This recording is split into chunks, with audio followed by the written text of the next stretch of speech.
Hello students, आज की video में हम लाइंस एंड एंगल्स के बहुत ही इंपॉर्टेंट क्वेश्चन करने वाले हैं। चलिए बिना देर करे फटाफट से शुरू करते हैं। यहाँ पे मैं पहला क्वेश्चन दिया हुआ है। In figure P O Q is a line, ray O R is perpendicular to line P Q, O S is another line ray line between the rays O P and O R. तो यहाँ पर मुझे O R perpendicular दिया हुआ है P Q के ऊपर and O S is a ray, ठीक है, जो कि ओ पी और ओ आर के बीच में आ रही है, राइट। अब देखिए हमें प्रूफ क्या करना है, प्रूफ करना है कि जो एंगल आर ओ एस है वो हाफ है एंगल क्यू ओ एस का।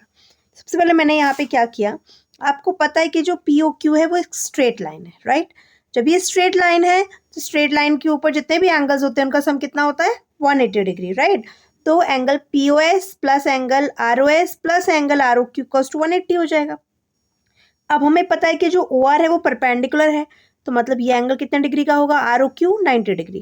तो in place of R O Q I will write 90 degree here, right. P O S और आर ओ एस को मैं एज इट इज छोड़ दूंगी। अब ये 90 जब आर एच एस में जाएगा 180 के पास, तो 180 में से 90 जब सब्ट्रैक्ट हो जाएगा so it will become 90 degree, right. तो angle P O S plus R O S equals to हो गया 90। यहाँ से मैं एंगल आर ओ एस की वैल्यू निकालती हूँ। तो जब मैं एंगल आर ओ एस की वैल्यू निकालूंगी तो पी ओ एस उधर जाके माइनस हो जाएगा। This will be my first equation, correct. अब देखिए स्टूडेंट्स, आपको यहाँ पे फिगर में जो एंगल पी ओ आर है वो दो पार्ट्स में डिवाइड हो रहा है, राइट। सॉरी, एंगल ये भी ले सकते हैं, ये तो हो ही रहा है। एंगल क्यू ओ एस जो है वो दो पार्ट्स में डिवाइड हो रहा है। Here we have angle R O S and angle R O Q, right. तो मैंने R O S plus R O Q equals to लिख दिया एंगल क्यू ओ एस। अब मुझे आर ओ क्यू की वैल्यू पता है 90 डिग्री है, तो R O S plus 90 equals to Q S हो गया। यहाँ से भी मैं किसकी वैल्यू निकाल दूंगी, आर ओ एस की वैल्यू निकालूंगी। तो 90 उधर जाके माइनस का हो जाएगा। This is my second equation. अब क्या करना है, हमें फर्स्ट और सेकेंड इक्वेशन को दोनों को ऐड कर देना है। तो एल एच एस दोनों के ऐड हो जाएंगे, तो 2 एंगल आर ओ एस हो गया, right, equals to R H S में 90 डिग्री यहाँ पे प्लस का है और ये माइनस का है, तो प्लस माइनस की वैल्यू कैंसिल आउट हो जाएंगी। क्या बचेगा हमारे पास, एंगल क्यू ओ एस बचेगा और ये बचेगा angle P O S, right. क्योंकि हम ऐड कर रहे थे तो एक वैल्यू, एक 90 माइनस का था, एक 90 प्लस का था, तो वो कैंसिल आउट हो गया। अब एंगल आर ओ एस की वैल्यू मैंने यहाँ से निकाल दी, तो ये 1/2 इधर आ जाएगा डिवाइड में, और ये हो गया angle Q O S minus angle P O S. यही आपको क्वेश्चन में प्रूफ करने के लिए बोल रहा था, ये प्रूफ हो गया, ठीक है। तो इस तरीके से, सिंपल तरीके से आप यहाँ पे वैल्यू फाइंड कर सकते हैं, करेक्ट है। चलिए आगे बढ़ते हैं स्टूडेंट्स। यहाँ पे आज के वीडियो में हम important questions lines and angles के कवर करेंगे, ठीक है। और बहुत सारे क्वेश्चंस की मैंने रील डाली हुई है, तो प्लीज़ वो रील ज़रूर जा करके देखिए, तो आपको बहुत इंपॉर्टेंट क्वेश्चंस वहाँ पे भी मिल जाएंगे देखने के लिए। चलिए सेकंड क्वेश्चन है, in the given figure angle X Y Z, ये एंगल आपको 64 डिग्री दे रहा है। X Y is produced, figure आपको क्वेश्चन में दिया नहीं था। देखिए फिगर कैसे बनाएंगे, आपको एक एंगल दे रहा है एक्स वाई जेड, तो एक्स एंगल कहाँ बन रहा है, वाई पे, ठीक है, और जेड है, तो जेड मैंने ये ले लिया, ये दिस इज जेड, और ये हो गया मेरा 64 डिग्री, ठीक है। उसके बाद वो बोल रहा है एक्स वाई को हमने आगे और प्रोड्यूस किया पी पॉइंट तक, ठीक है। इफ रे वाई क्यू, वाई से एक रे ड्रॉ करनी है, उसको नाम देना है क्यू। रे वाई क्यू जो है वो बाइसेक्ट कर रही है किसको, जेड वाई टी को, मतलब ये एंगल और ये एंगल इक्वल हो जाएंगे जब ये बाइसेक्ट कर रहा है तो, राइट। तो मुझे निकालना है angle X Y Q, X Y Q मतलब ये वाला एंगल चाहिए हमको, right, and reflex angle Q Y P, ठीक है। तो आप देखिए कैसे निकलेगा। सबसे पहले तो आपको एक्स वाई पी की स्ट्रेट लाइन दिख रही है, तो स्ट्रेट लाइन पे तीनों एंगल का सम कितना हो जाएगा, 180 डिग्री हो जाएगा। तो यहाँ पे मैंने ये लिखा हुआ है X Y Z plus Z Y Q plus Q Y P. अब स्टूडेंट्स आपको पता है कि ये दोनों एंगल जो है वो बाइसेक्टर्स हैं, तो अगर ये एंगल एक्स है तो ये भी एक्स हो जाएगा, राइट। तो यहाँ पे एक्स वाई जेड की, एक्स नहीं मैं कुछ और ले लेती हूँ, यहाँ पे इसको मैं यहाँ पे ले लेती हूँ एंगल ए, और ये भी एंगल ए। तो यहाँ पे एक्स वाई जेड की जगह मैंने 64 रखा, ये ए हो गया, ये भी ए हो गया मेरा 180 डिग्री। तो 2a इक्वल्स टू 64 वहाँ जाके माइनस हो जाएगा, तो ये हमारी वैल्यू आ जाएगी 116। ठीक है, हाँ, अब एक ही वैल्यू निकल के आ जाएगी, 2 5 ज़ा 10, 2 8 ज़ा 16, 58 डिग्री। मतलब मेरा एंगल यहाँ पर मैंने एंगल क्यू वाई पी और जेड वाई क्यू निकाल लिया, जो कि है मेरा 58 डिग्री। करेक्ट है ना। एक्स वाई क्यू हमको निकालना था, तो एक्स वाई क्यू जब मैं निकालूंगी, एक्स वाई क्यू के अंदर दो एंगल आ रहे हैं, एक्स वाई जेड भी आ रहा है 64 degree, plus Z Y Q भी आ रहा है जो कि मेरा है 58 डिग्री। दोनों को आप प्लस कर दीजिए, तो ये आ जाएगा आपका 122 डिग्री,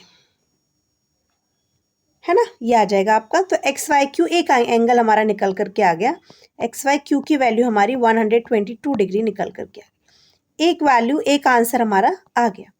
अब बोल रहा था reflex angle Q Y P निकालो, तो मैंने angle Q Y P already निकाल दिया है, Q Y P is 58 degree.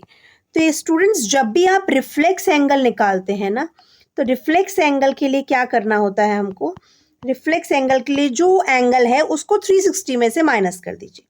तो reflex angle Q Y P जब मैं निकालूंगी, तो 360 में से हमारा जो एंगल क्यू वाई पी है जो कि 58 है उसको सब्ट्रैक्ट कर दूंगी, तो मेरी वैल्यू कितनी निकल करके आ जाएगी यहाँ पे, ये आ जाएगा हमारा 302, राइट। तो reflex angle Q Y P equals to आपका आ जाएगा 302 डिग्री, राइट। तो ये हमारा सेकेंड आंसर भी आ गया निकल करके। So it's very easy question, इसमें कोई डिफिकल्ट नहीं है इतना। ठीक है, तो आप आराम से वैल्यूज निकाल सकते हैं, फाइंड आउट कर सकते हैं। ठीक है, now student, here we have a third question, जिसमें आपको दो मिरर दिए हैं। यहाँ पे मैंने कुछ सिलेक्टिव क्वेश्चंस लिए हैं जो कि इंपॉर्टेंट भी हैं और जहाँ पे स्टूडेंट्स को प्रॉब्लम होती है इनको सॉल्व करने। तो क्वेश्चन में हमको दो मिरर दे रहा है, बोल रहा है कि पी क्यू और आर एस जो है दो मिरर हैं, पैरेलल है एक दूसरे के। Incident ray A B strike करती है मिरर पी क्यू को एट बी पॉइंट पे, यहाँ पे आप देख सकते हैं बी पॉइंट पे स्ट्राइक कर रही है, ठीक है, और सी पॉइंट पे आर एस को स्ट्राइक कर रही है, ठीक है, रिफ्लेक्टेड रे बी सी। अब हमें अगेन ये रिफ्लेक्ट होके वापस जा रही है सी डी, तो हमें प्रूफ करना है कि जो ए बी वाली लाइन है वो बी सी डी के पैरेलल है। ठीक, इसमें हमें कंस्ट्रक्शन करना पड़ेगा। क्या कंस्ट्रक्शन कर लें हम एक नॉर्मल ड्रॉ कर लेते हैं। कैसा, हमने यहाँ पर एक नॉर्मल ड्रॉ किया बी से, आप लोग सभी नॉर्मल जानते होंगे। नॉर्मल मतलब मैं एक स्ट्रेट लाइन ड्रॉ कर रही हूँ फ्रॉम बी पॉइंट, जो रिफ्लेक्टेड पॉइंट है, जो स्ट्राइकिंग पॉइंट है, वहाँ से हमने एक नॉर्मल ड्रॉ कर दिया। ठीक है, इसको नाम दे दिया एल और इसको नाम दे दिया मैंने एम, राइट। अब यहाँ पे आपको पता है कि नॉर्मल और इंसिडेंट रे के बीच में जो रे मिरर के पास आ रही है वो इंसिडेंट रे है, तो नॉर्मल और इंसिडेंट रे के बीच में जो एंगल बनता है वो इंसिडेंट एंगल होता है। और नॉर्मल और रिफ्लेक्टेड रे, मिरर से जो स्ट्राइक करके वापस जा रही है वो कौन सी रे है, रिफ्लेक्टेड है। तो मेरा नॉर्मल और रिफ्लेक्टेड रे के बीच में जो एंगल बनता है वो रिफ्लेक्टेड एंगल होता है। And reflected angle, incident angle and reflected angle आपको पता है कैसे होते हैं, इक्वल होते हैं। ठीक है, तो यहाँ पे ये हो गया। अब देखिए, we know that angle of incidence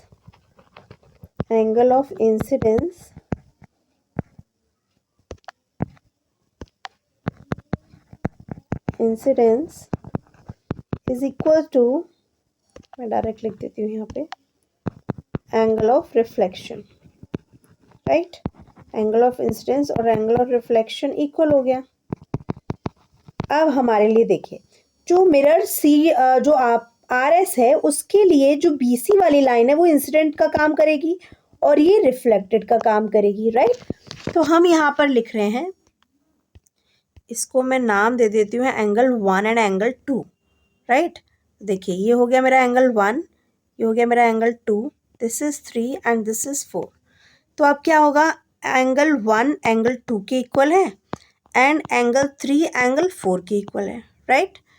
अब देखिए जो मैंने नॉर्मल ड्रॉ किए हैं, we know that BL is parallel to CM। Normal है means perpendicular straight line draw की है, तो ऑब्वियसली दो पैरेलल लाइंस के बीच में जब मैं स्ट्रेट लाइन और 90 डिग्री का लाइन ड्रॉ करूंगी तो पैरेलल ही होंगे।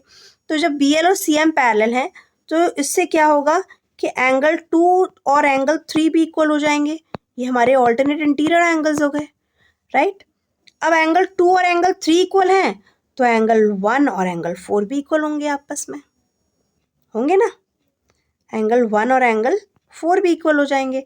अब अगर मैं इनको एंगल 1 और एंगल 2 को प्लस कर दूं, इनको angle 1 plus angle 2 angle 3 plus angle 4 के इक्वल हो जाएगा, राइट। अगर हम इन दोनों इक्वेशंस को यहाँ पे ऐड कर दें, add first and second, right. और ये सेकेंड कैसे आया, यहाँ पे ये दिया हुआ था, राइट। एंगल 2 की जगह मैंने एंगल 1 रख दिया, एंगल 3 की जगह 4। अब एंगल 1 प्लस एंगल 2 देखिए क्या हो रहा है। एंगल 1 प्लस एंगल 2 पूरा क्या बन रहा है, एंगल ABC। तो यहाँ मैं लिख दूंगी एंगल ABC। और 3 प्लस 4 क्या हो गया, एंगल BCD। तो ये हो जाएगा एंगल BCD। अब आप देखिए स्टूडेंट्स, हमें प्रूफ क्या करना था, हमें प्रूफ करना था कि जो AB वाली लाइन है वो CD के पैरेलल है, राइट। तो जब पैरेलल लाइन प्रूफ करनी होगी मुझे, और मैंने इसको एज अ ट्रांसवर्सल ले लिया BC को, तो ये पूरा एंगल इस पूरे एंगल के इक्वल होगा, राइट। मतलब angle ABC should be equals to angle BCD, जो कि मैंने यहाँ पे दिखा दिया। तो अब हम यहाँ कंडीशन लिखेंगे, if alternate angles are equal, then lines कौन सी, AB and CD are parallel and BC is a transversal, right. तो हमने प्रूफ कर दिया कि जो AB है वो पैरेलल है CD के, हैंस प्रूव्ड, करेक्ट है। आई होप स्टूडेंट्स आपको ये समझ आया हो। इस तरीके से आपको प्रूफ करना था, राइट। ऑल्टरनेट एंगल्स इक्वल हमने दिखा दिए, तो उससे AB और CD भी पैरेलल आ गए, ठीक है। तो ये कुछ इंपॉर्टेंट क्वेश्चंस थे लाइंस एंड एंगल्स के। आज हमारा लाइंस एंड एंगल्स वाला चैप्टर कंप्लीट हो गया है। नेक्स्ट वीडियो में आपको ट्राइंगल्स का एक्सप्लेनेशन मिलेगा और उसके बाद हम उसके कुछ इंपॉर्टेंट क्वेश्चंस करेंगे, ठीक है। तो stay tuned for the next video students. Please like, share and subscribe the channel. Thank you.